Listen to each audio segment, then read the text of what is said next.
read this last. My brothers and sisters, this evening we have listened to the previous expressions of Jesus as he is enduring this horrific and painful crucifixion. As we reflect on the previous 6, we now come to the 7th and final saying of Christ as he is now on the cross.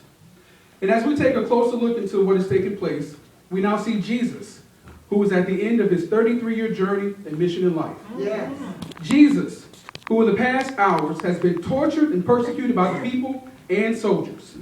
Jesus, who has had to carry his own cross through town, and his body is now broken and limp. Can you see him? Jesus, who has been bludgeoned, beaten, and bruised all day. Jesus, whose hands are face side up with nails through them, and his feet are bound together and nailed to a cross on Calvary. And as he hangs there, he can hear the people watching, mock and ridicule the sight of his mangled body. Can you see him? Jesus, who hangs there almost lifeless, while blood is running down his body and dripping into puddles on the ground as he is gasping helplessly for air. Can you see him?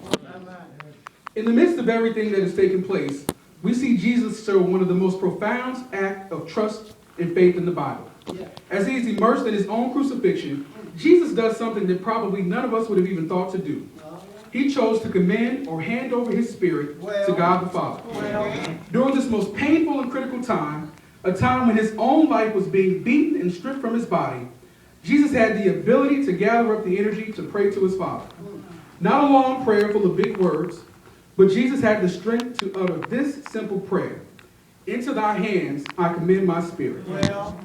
This is most likely one of the first prayers he ever learned, a prayer that every Jewish mother taught their children, which was the last thing they would say at night before she tucked them in for bed. Just as you and I would have learned, "Now lay me down to sleep."